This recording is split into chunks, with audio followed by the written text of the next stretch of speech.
Misk Original.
कमरे में खामोशी थी, ऐसी खामोशी जो सिर्फ जगह की नहीं जहन की भी होती है।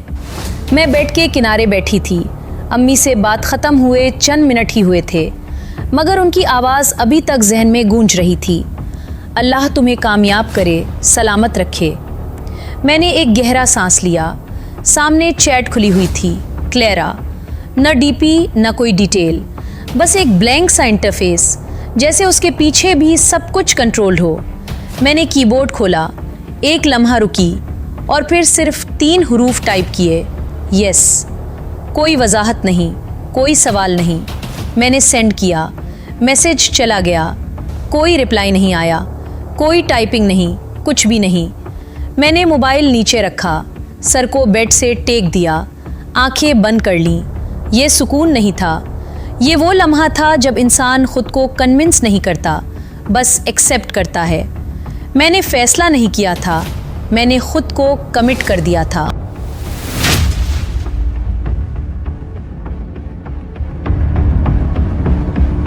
अगली सुबह सब कुछ वैसा ही था, मगर मैं वैसी नहीं थी। मैंने फ़ौरन मोबाइल नहीं उठाया, ये पहला फ़र्क था। मैं आहिस्ता आहिस्ता उठी, चाय बनाई, खिड़की के पास जाकर शहर को देखा। लोग अपनी रफ्तार से जा रहे थे, आ रहे थे, जिंदगी चल रही थी, मगर मैं इस फ्लो का हिस्सा नहीं रही थी। मैंने खुद को बिजी करने की कोशिश नहीं की, क्योंकि आर्टिफिशियल मसरूफियत सिर्फ एंग्जाइटी को छुपाती है, ख़त्म नहीं करती। दोपहर तक मोबाइल खामोश रहा, कोई मैसेज नहीं। मैंने इस साइलेंस को इग्नोर नहीं किया, ऑब्जर्व किया। ये भी टेस्ट हो सकता था या डिले। दोनों सूरतों में रिएक्शन एक ही होना चाहिए था, कोई रिएक्शन नहीं। शाम के करीब मैंने मोबाइल उठाया। इसी लम्हे वाइब्रेशन हुई, अननोन नंबर। मैंने फ़ौरन नहीं खोला, चंद सेकंड उसे देखा, फिर मैसेज ओपन किया। सिर्फ एक लाइन, बी रेडी, 5 बजे। कोई नाम नहीं, कोई कॉन्टेक्स्ट नहीं, बस इंस्ट्रक्शन। मैंने मैसेज बंद किया। कोई सरप्राइज नहीं था, मैं तैयार थी।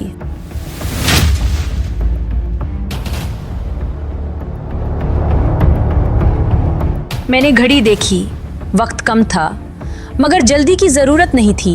मैं कमरे के दरमियान आकर रुक गई। ये वही जगह थी जहां मैं पहले भी खड़ी होती थी, मगर आज मैं चीज़ों को देख नहीं रही थी, मैं उन्हें मेजर कर रही थी। अलमारी खोली, कपड़े तरतीब से रखे थे। मैंने कुछ नहीं निकाला। मैंने सिर्फ एक छोटा बैग लिया, उसमें सिर्फ इसेंशियल्स रखे, एक सिंपल आउटफिट, बेसिक आइटम्स, बस। कोई पर्सनल चीज़ नहीं। मैंने एक तस्वीर उठाई, चंद सेकंड देखी, फिर वापस रख दी। कुछ डिलीट नहीं किया, न फ़ोन क्लीन किया, क्योंकि अगर उन्हें कुछ ढूंढना होता वो पहले ही ढूंढ चुके होते।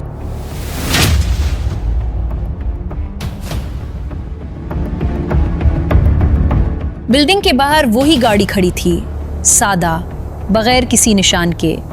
मगर इस बार फ़र्क था। ड्राइवर बाहर नहीं आया। डोर खुद अनलॉक हुआ, आहिस्ता से खुला। मैं अंदर बैठ गई।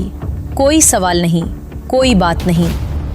विंडोज़ ओपेक थी, बाहर कुछ नज़र नहीं आ रहा था। ड्राइवर ने पीछे मुड़कर नहीं देखा। चंद लम्हों बाद उसकी फ्लैट आवाज़ आई, फ़ोन। मैंने मोबाइल दिया, उसने ले लिया। कोई रिसीप्ट नहीं, कोई एक्सप्लेनेशन नहीं। बस एक चीज़ क्लियर हो गई, कम्युनिकेशन ख़त्म।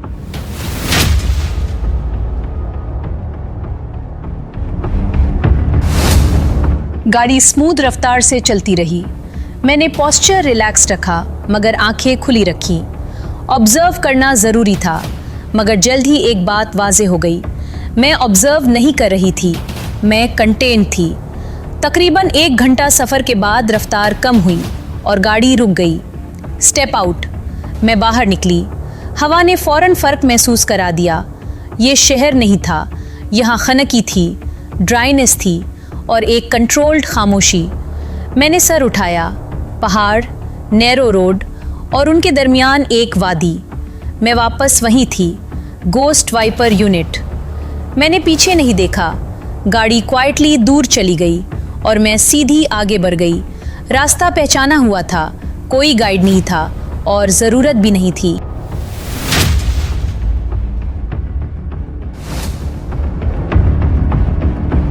मैं स्टेडी पेस से चलती रही। वक्त का अंदाज़ा नहीं था, मगर तकरीबन 1 घंटे बाद मैं इमारत के सामने खड़ी थी। अंदर दाखिल होते ही माहौल बदल गया। मैं कॉरिडोर में सीधी आगे बढ़ी, रुकी नहीं, पूछा नहीं। चंद कदम बाद दरवाज़ा सामने था, क्लेरा का ऑफिस। मैं दरवाजे के सामने रुकी, नॉक नहीं किया। चंद लम्हों बाद अंदर से आवाज़ आई, कम इन। मैं अंदर दाखिल हुई। क्लेरा पहले से देख रही थी। वो खड़ी नहीं हुई, बस ऑब्जर्व कर रही थी। मैं उसके सामने जाकर रुक गई। चंद लम्हे खामोशी रही, फिर उसने कहा, गुड। मैंने मुख्तसर जवाब दिया, आई एम इन। उसने फ़ाइल मेरी तरफ स्लाइड की। Once you sign there is no reversal. मैंने एक कलम उठाया, कोई तवक्कुफ नहीं किया, साइन कर दिया। क्लेरा ने फ़ाइल बंद की। ये कॉन्ट्रैक्ट नहीं है, तुम्हारी पुरानी ज़िंदगी का इख्तिताम है। मैंने कोई जवाब नहीं दिया, क्योंकि हकीकत वाज़े थी। मैं दस्तखत नहीं कर रही थी, मैं ख़ुद को ख़त्म कर रही थी।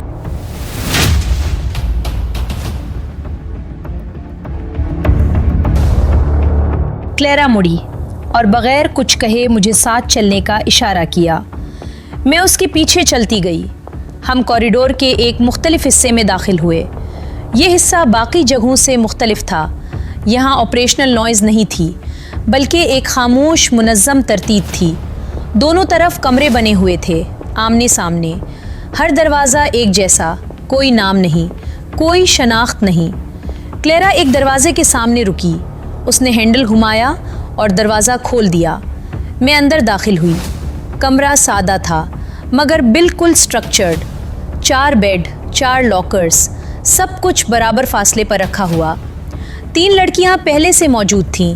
हर एक अपने बेड पर बैठी थी। वो आपस में बात कर रही थीं, मगर जैसे ही क्लेरा अंदर आई, सब फ़ौरन अलर्ट होकर सीधी खड़ी हो गईं। क्लेरा ने मुख्तसर अंदाज में कहा, दिस इज़ योर रूम। फिर वो एक लॉकर के पास गई, चाबी निकाली और मेरी तरफ बढ़ा दी। असाइंड। मैंने चाबी ले ली।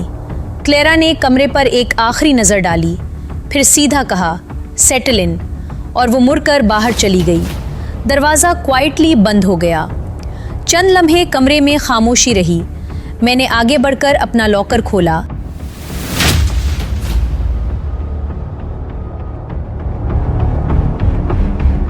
अंदर सब कुछ पहले से रखा हुआ था। Black trousers, black shirt, basic ज़रूरी सामान। हर चीज़ नीटली अरेंज्ड, जैसे किसी ने पहले ही मेरे लिए प्रिपेयर कर दिया हो। मैंने कपड़ों को हाथ लगाया। फैब्रिक मजबूत था, सादा मगर फंक्शनल। ये लिबास नहीं था, ये स्टैंडर्ड था। मैंने लॉकर बंद किया और पहली बार कमरे की तरफ मुकम्मल नज़र डाली। तीनों लड़कियां अब मेरी तरफ देख रही थीं। पहली ने हल्का सा सर झुकाकर कहा, अलीना। उसका लहजा रूसी था, सीधा, बग़ैर इजाफी इजहार के। दूसरी ने मुख्तसर कहा, हन्ना, जर्मन एक्सेंट साफ महसूस हो रहा था। तीसरी ने थोड़ा रिलैक्स्ड अंदाज में कहा, जोई, ऑस्ट्रेलियन टोन, मगर आंखों में वही अलर्टनेस। मैंने मुख्तसर जवाब दिया, मारिया। कोई हैंडशेक नहीं, कोई फॉर्मल बात नहीं, बस एक खामोश अंडरस्टैंडिंग। हम सब यहाँ एक ही वजह से थीं। मैं अपने बेड की तरफ बढ़ी, बैठ गई और दिल में एक बात वाज़े हो गई। ये अब रहने की जगह नहीं थी, ये एक सिस्टम का हिस्सा था।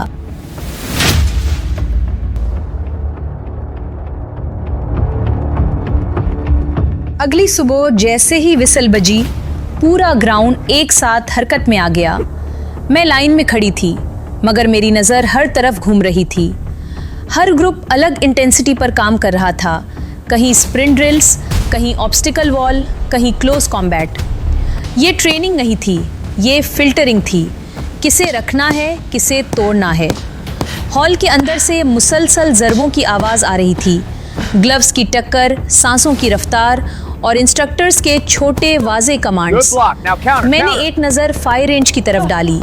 वहाँ एब्सोल्यूट डिसिप्लिन था, कोई आवाज़ नहीं, सिर्फ कंट्रोल शॉट्स। ये जगह एक चीज़ क्लियर कर रही थी, यहाँ स्किल काफ़ी नहीं, कंसिस्टेंसी चाहिए। फायर रेंज पर हर कैडेट अपनी लेन में खड़ा था, फिट फिक्स्ड, शोल्डर्स लॉक्ड और ट्रिगर डिसिप्लिन मुकम्मल कंट्रोल में। हर शॉट के बाद फौरन करेक्शन हो रहा था। किसी का रेस्ट एंगल एडजस्ट किया जा रहा था, किसी की बर्थिंग कंट्रोल करवाई जा रही थी।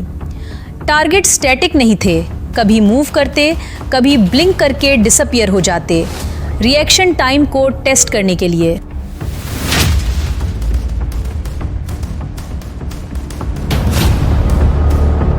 एक इंस्ट्रक्टर ने एक कैडेट के पीछे खड़े होकर उसके कान के करीब आहिस्ता कहा, don't shoot fast, shoot right. उस कैडेट ने अगले 3 शॉट्स स्लो किए और तीनों परफेक्ट सेंटर पर लगे। यहाँ स्पीड को नहीं, एक्यूरेसी को मयस्सर किया जा रहा था। कुछ कैडेट्स नीलिंग पोजीशन में थे, कुछ प्रोन पोजीशन में ज़मीन पर लेटे हुए। हर एंगल से फायर करवाया जा रहा था, जैसे फील्ड में कोई भी सूरत हाल आ सकती हो। किसी के हाथ में पिस्टल था, किसी के पास राइफल, मगर रूल एक ही था, हर गोली हिसाब से। एक कॉर्नर में लो लाइट सिमुलेशन चल रही थी। अंधेरे में सिर्फ टारगेट की फेंट आउटलाइन नजर आ रही थी। वहां फायरिंग नहीं, डिसीजन मेकिंग टेस्ट हो रही थी। शूट करना है या होल्ड करना है। मैंने महसूस किया, यहाँ ट्रिगर दबाना आसान था, मगर सही वक्त पर ट्रिगर ना दबाना मुश्किल। ये जगह सिर्फ निशाना लगाना नहीं सिखा रही थी, ये दिमाग को कंट्रोल करना सिखा रही थी। यहाँ एक गलत गोली मिस नहीं होती, रिकॉर्ड हो जाती है। और यहाँ एक उसूल साइलेंटली चल रहा था, जो हर बार ठीक करेगा वही आगे जाएगा।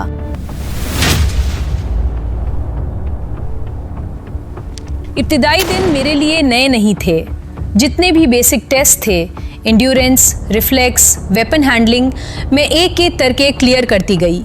हर टेस्ट अलग था, मगर मकसद एक ही, दबाव में भी कंट्रोल बरकरार रखना। एंड्योरेंस टेस्ट में हमें सीधा ग्राउंड पर नहीं दौड़ाया गया। पहले वेटेड वेस्ट पहनाया गया, फिर अनइवन टेरेन पर रन करवाया गया। कभी अपहिल स्प्रिंट, कभी सडन स्टॉप, और दरमियान में पुशअप्स, बर्पीज और क्रॉल ड्रिल्स। ये सिर्फ स्टेमिना नहीं देख रहे थे, ये देख रहे थे बॉडी थकने के बाद माइंड कब गिव अप करता है। रिफ्लेक्स टेस्ट और भी प्रिसाइज थे। रैंडम लाइट्स फ्लैश होती थी, डायरेक्शन चेंज होती थी और हर गलत स्टेप फौरी मार्क हो जाता था। कभी ब्लाइंडफोल्ड के साथ साउंड बेस्ड रिएक्शन, कभी सडन फिजिकल कांटेक्ट जिस पर फौरन काउंटर देना होता था। यहाँ डिले का मतलब फेल था। रिएक्शन इंस्टिंक्ट बनना चाहिए, सोचने का वक्त नहीं मिलता। वेपन हैंडलिंग में सिर्फ फायरिंग नहीं थी, disassemble, reassemble, malfunction clearing, वो भी टाइमर के अंदर। कभी जानबूझकर वेपन जैम किया जाता और देखते कि कैडेट पैनिक करता है या प्रोसीजर फॉलो करता है। हर मूवमेंट मेजर्ड थी, हर मिस्टेक साइलेंटली रिकॉर्ड हो रही थी।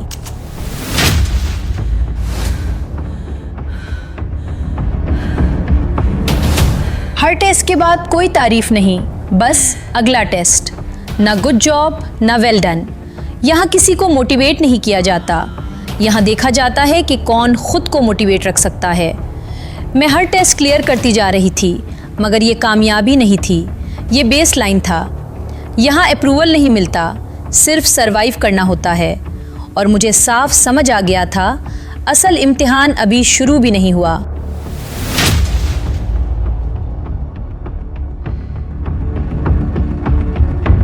उसी दिन शाम के करीब हमें हॉल के उस हिस्से में ले जाया गया जहां फ्री फाइट रिंग लगा हुआ था, मगर फाइट रिंग में नहीं, खुले हॉल में थी। चारों तरफ खामोशी थी, मगर वो वाली नहीं जो सुकून की हो। ये वो खामोशी थी जिसमें हर कोई ऑब्जर्व कर रहा होता है। हॉल में पहले से 2 कैडेट्स मौजूद थे, एक यूएसए का, दूसरा रशिया का। दोनों की बॉडी लैंग्वेज शुरू से ही क्लियर थी। यूएस कैडेट रिलैक्स्ड मगर कैलकुलेटेड, जबकि रशियन कैडेट रॉ पावर के साथ एग्रेसिव स्टांस में खड़ा था। सिग्नल मिला और रशियन ने बगैर वक्त ज़ाया किए सीधा चार्ज किया। पहला ही मूव हैवी था, डायरेक्ट पंच और पुश के साथ डिस्टेंस क्लोज करने की कोशिश। यूएस कैडेट ने गार्ड लिया और साइड स्टेप लेकर इम्पैक्ट एब्जॉर्ब किया। पहले 2 मिनट सिर्फ रीडिंग में गुजरे, feints, test strikes, distance measure करना। मगर तीसरे मिनट के बाद रशियन ने प्रेशर बढ़ा दिया। Continuous punches, body blows. वो वाज़े तौर पर ओवर पावर करने की कोशिश कर रहा था। यूएस कैडेट ने बैकफिट पर जाकर फाइट नहीं की, बल्कि कंट्रोल्ड रिट्रीट के साथ हर मूव कैलकुलेट किया। हर डोज के बाद एक प्रेसिस काउंटर, कोई एक्स्ट्रा मूवमेंट नहीं, कोई वेस्टेड एनर्जी नहीं।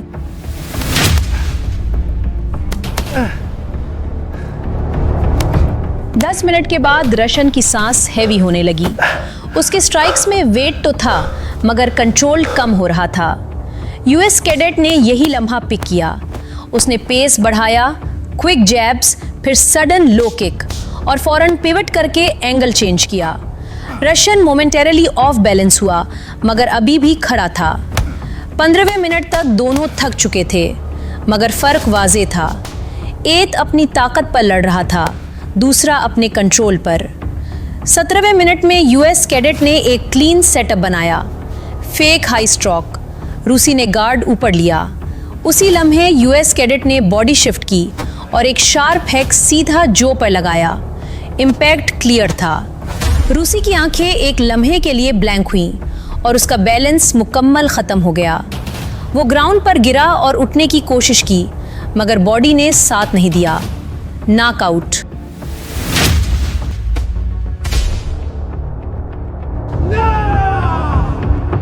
हॉल में मुकम्मल खामोशी रही, कोई शोर नहीं, कोई रिएक्शन नहीं। मैंने पूरी फाइट देखी और एक चीज़ क्लियर हो गई, यहाँ ताकत से नहीं, टाइमिंग और कंट्रोल से जीत होती है। मैंने अपनी नज़र रिंग पर रखी और अंदर ही अंदर अपना कैलकुलेशन सेट किया, क्योंकि अगली फाइट मेरी और आरव की होनी थी।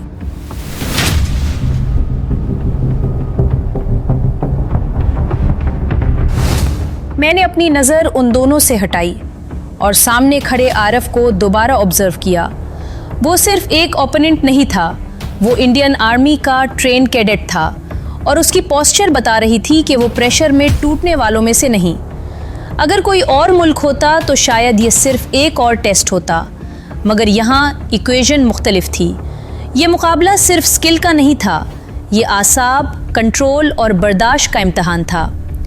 मैंने अपने अंदर की अर्जेंसी को कॉन्शियसली स्लो किया, जोश को सप्रेस किया और फोकस को शार्पन किया, क्योंकि ऐसी फाइट्स में जल्दी नहीं, गलती फैसला करती है। मेरे जहन में एक चीज़ बार बार क्लियर हो रही थी, हर फाइट यहाँ रिकॉर्ड हो रही है। हर मूव, हर डिसीजन एक फ़ाइल का हिस्सा बन रहा है, और वो फ़ाइल सिर्फ यहाँ नहीं रहेगी, वो मेरे अपने इदारे तक भी जाएगी। ये सिर्फ यहाँ जीतने का मामला नहीं था, ये अपने आप को साबित करने का था। मैंने एक लम्हे के लिए आंखें बंद की और दिल में सीधी बात की, ये मेरी लड़ाई नहीं, ये मेरे मुल्क के लिए है। मैंने सांस स्टेडी की और अपने नर्व्स को लॉक किया। दिल के अंदर एक फैसला क्लियर था, ये फाइट किसी भी कीमत पर जीतनी है, चाहे उसके लिए आखिरी हद तक जाना पड़े। मैं पीछे नहीं हटूंगी। और एक और कंडीशन भी सेट थी, मुझे आरव को 18 मिनट से कम वक्त में नॉकआउट करना था।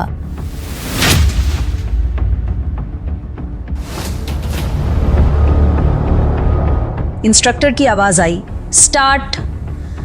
Start.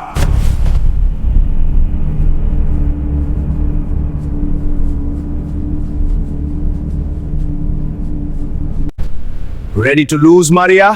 You wish, Arav. Show me what you've got. You'll see soon enough. Aarav ने जैसे ही कदम बढ़ाया, मुझे फौरन एहसास हो गया ये आम फाइट नहीं होने वाली। वो सीधा मेरी तरफ आया और उसकी पहली ही मूव में ताकत साफ नजर आ गई। जब क्रॉस, हुक, तीनों पंचेस एक ही फ्लो में आए और मैं सिर्फ गार्ड पर एब्जॉर्ब करती रही। इम्पैक्ट इतना हैवी था कि मेरे हाथ पीछे की तरफ धकेल गए। वो रुका नहीं, उसने फौरन क्लोज इन किया और कॉलर पकड़कर मुझे ज़ोर से अपनी तरफ खींचा और अगले ही लम्हे मुझे सीधा ज़मीन पर पटक दिया। मेरी कमर ज़मीन पर लगी और एक लम्हे के लिए सांस रुक गई। वो सांड की तरह था, रॉ पावर, हैवी बॉडी और मुकम्मल कॉन्फिडेंस। उसके हर मूव में एक ही बात थी, वो जीतने आया था किसी भी कीमत पर। मैं उठने ही लगी थी कि उसने डिले नहीं किया। लो किक सीधा मेरी थाई पर, दर्द सीधा नर्व में गया। मैंने गार्ड उठाया मगर उसने मुसलसल प्रेशर बरकरार रखा। बॉडी पंचेस, शोल्डर शव और फिर एक सडन एल्बो अटेम्प्ट। मैंने ब्लॉक किया मगर फोर्स इतनी थी कि मैं पीछे हट गई। वो हंसा नहीं मगर उसकी आंखों में वही गुरूर था, जैसे उसे यकीन हो कि ये फाइट उसके कंट्रोल में है। उसने दोबारा ग्रेप किया और इस बार मुझे हाफ लिफ्ट करके हॉल के दरमियानी हिस्से में फेंक दिया। मेरी सांस दोबारा बिखर गई। हॉल के अंदर मुकम्मल खामोशी थी मगर मेरे अंदर एक और आवाज़ चल रही थी, ये सिर्फ फाइट नहीं है, ये इज्जत का मामला है।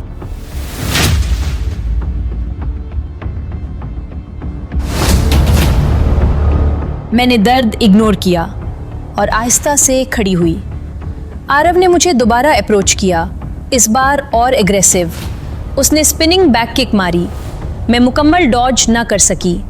इम्पैक्ट मेरे साइड पर लगा और मैं दोबारा झुक गई। उसने मौका देखा और फौरन पंच कॉम्बिनेशन मारा, जैब, हुक, अपरकट। अपरकट मेरी चिन को लगा और मेरी विजन 8 लम्हे के लिए ब्लर हो गई। मैं घुटनों पर आ गई।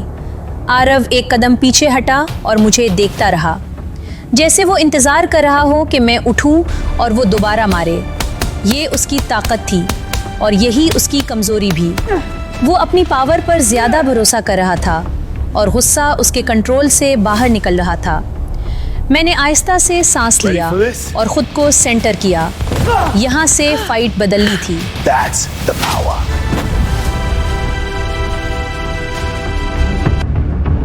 मैंने ग्राउंड से उठते हुए अपनी स्टांस रीसेट की और पहली बार सीधी आंखों में देखा। अब मैं डिफेंड नहीं कर रही थी, मैं कैलकुलेट कर रही थी। आरव दोबारा आया फुल स्पीड के साथ। मैंने उसके जब को स्लिप किया और उसके रिब्स पर पहली side kick to floating ribs मारी। इम्पैक्ट साफ था, उसका जिस्म एक लम्हे के लिए झुका। मैंने डिले नहीं किया, फौरन पिवट किया और लो किक टू थाई उसकी टांग पर। उसकी स्टांस हल्की सी ढेली हुई। वो गुस्से में आया और दोबारा चार्ज किया।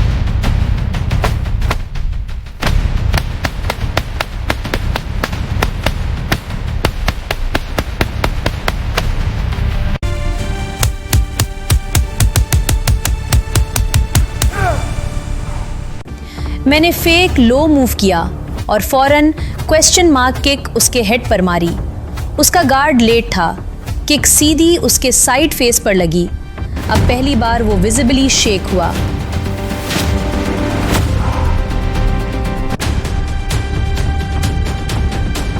मैंने पेस बढ़ाया, हाई टीप टू फेस, उसकी नाक पर सीधा पुश, इम्पैक्ट।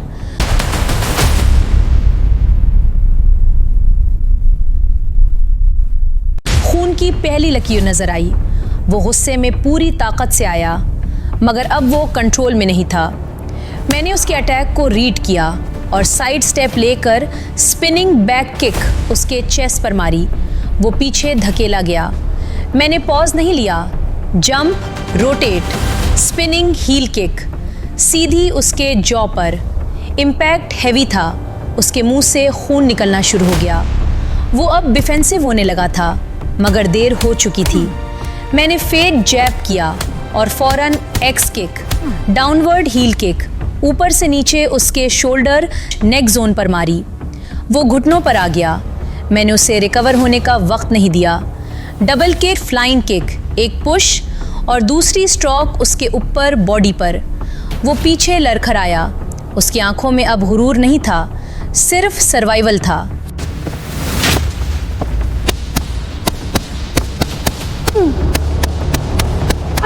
मगर मैं रुकी नहीं।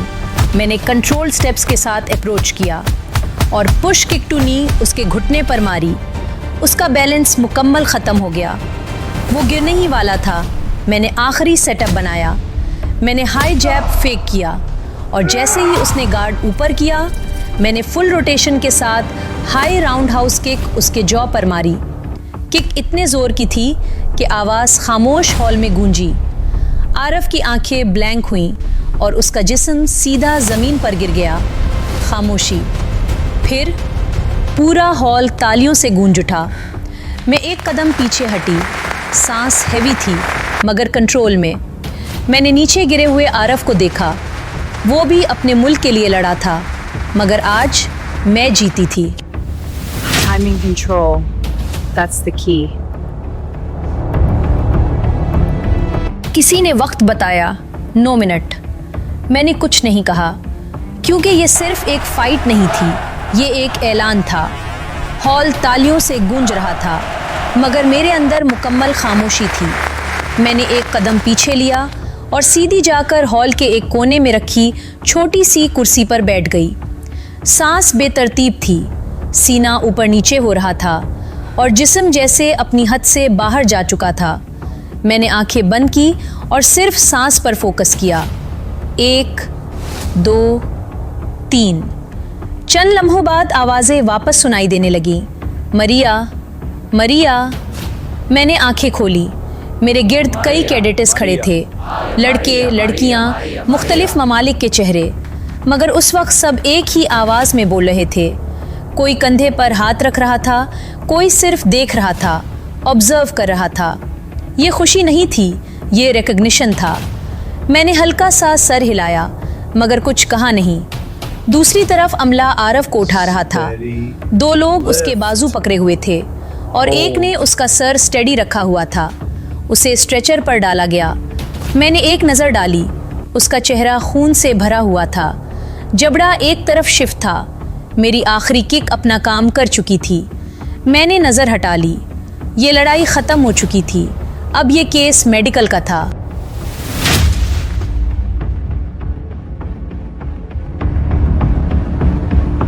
रात। मैं अपने कमरे में थी। सिंगल सा बेड, सादा दीवारें और मुकम्मल खामोशी। मैं लेटी, मगर जिस्म आराम में नहीं था। हर जॉइंट बोल रहा था। जबड़ा, पसलियाँ, टांगें, हर जगह एक डल पेन था जो मूवमेंट के साथ तेज़ हो जाता था। मैंने आहिस्ता से करवट ली और सांस खींची। दर्द बढ़ गया। मैंने हाथ बढ़ाकर लॉकर से पेनकिलर निकाली। 2 गोलियां ली और पानी के साथ निगल ली। कमरे में बाकी तीनों भी खामोश थीं। कोई सवाल नहीं, कोई बात नहीं। यहाँ एम्पैथी भी मेजर्ड होती है। मैं छत की तरफ देखती रही। नींद कहीं नहीं थी। दिमाग में सिर्फ एक ही सीन बार बार चल रहा था। हॉल, आरव, आखिरी किक। मैंने आंखें बंद की और आहिस्ता से दिल में कहा, अल्हम्दुलिल्लाह। अल्हम्दुलिल्लाह। ये जीत मेरी नहीं थी। ये इस ट्रेनिंग की थी जो मैं पहले ले चुकी थी। ये इस डिसिप्लिन की थी जो मैंने सीखा था। और सबसे बढ़कर ये इस मुल्क के लिए थी जिसका नाम मेरी फाइल पर लिखा जाएगा। एक लम्हे के लिए आंखें नम हुईं, मगर मैंने फ़ौरन ख़ुद को कंट्रोल किया। यहाँ इमोशंस लग्जरी हैं और लग्जरी अफोर्ड नहीं की जाती। मैंने सोचा, जब मेरी ये रिपोर्ट, मेरी ये फ़ाइट मेरे इदारे के चीफ के सामने जाएगी तो वो सिर्फ एक लाइन देखेंगे, पास्ट, एक्सेप्शनल परफॉर्मेंस। कोई तमगा नहीं, कोई अवार्ड नहीं, बस एक लफ्ज़ गुड, और हमारे जैसे लोगों के लिए यही काफ़ी होता है। इन्हीं सोचों के साथ नींद ने आहिस्ता आहिस्ता गलबा पाना शुरू किया और मैंने आंखें बंद कर ली।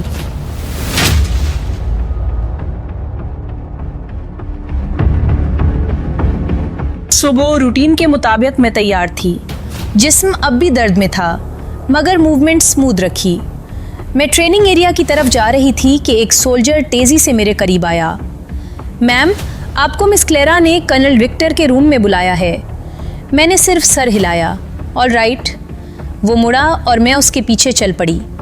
विक्टर का ऑफिस ट्रेनिंग जोन से अलग था। हम दोनों एक अलग कॉरिडोर में दाखिल हुए, वही हिस्सा जहां मैं पहले दिन आई थी। यहाँ माहौल मुख्तलिफ था, क्वाइट, कंट्रोल्ड और हर चीज़ मेजर्ड। हम एक दरवाजे के सामने रुके। सोल्जर ने हल्का सा नॉक किया। कम।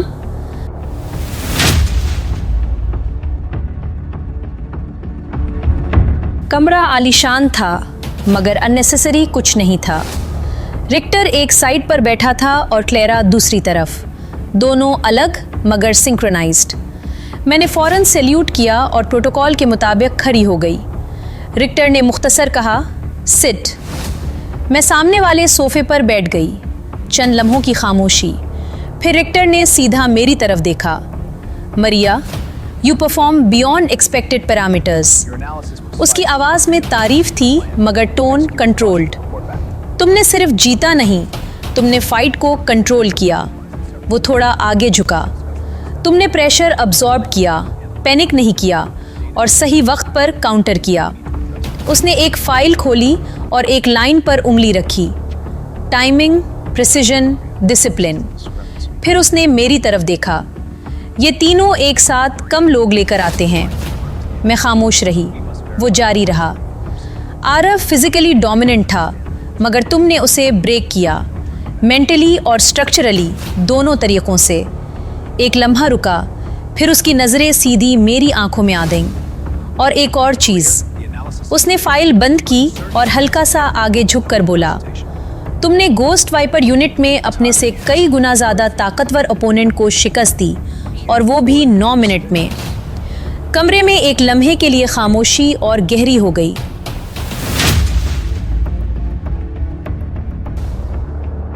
रिश्टर ने वाज़े अंदाज में कहा, हमारे रिकॉर्ड में अब तक फास्टेस्ट डिसाइसिव फाइट 12 मिनट थी। तुमने इसे तोड़ दिया है। क्लेरा ने इसी लम्हे एक मुख्तसर नोट लिखा और फाइल में शामिल कर दिया। रिश्टर की आवाज़ दोबारा आई, this is not just a win, this is a benchmark. फिर उसने सीधा कहा, यस्टरडेज फाइट ने तुम्हें बाकी सबसे अलग कर दिया है। उसने सीधा ऐलान किया, from now you are under focus. मैंने सीधा जवाब दिया, यस सर। वो बोला, तुम ट्रेनिंग फेजेस तेज़ी से क्लियर कर रही हो और अब हम तुम्हें एक्सेलरेट करना चाहते हैं। मैंने अटेंशन से सुना। तुम्हारे पास 1 हफ्ता है, करंट फेज को कंप्लीट करो। उसकी आवाज़ थोड़ी सख्त हुई। Then we move you to harder environments. फिर टोन दोबारा न्यूट्रल हुई, यू कैन डू इट। एक लम्हा पॉज, एंड यू विल। मैंने मुख्तसर सर हिलाया, यस सर। मीटिंग ख़त्म हो गई। मैं उठी, सल्यूट किया और बाहर निकल आई। कॉरिडोर में कदम रखते ही मैंने सांस आहिस्ता से बाहर निकाली। मैं वापस ट्रेनिंग एरिया की तरफ जा रही थी, मगर जहन में एक ही बात चल रही थी। ये मीटिंग नहीं थी, ये मेरी प्रोग्रेस रिपोर्ट थी।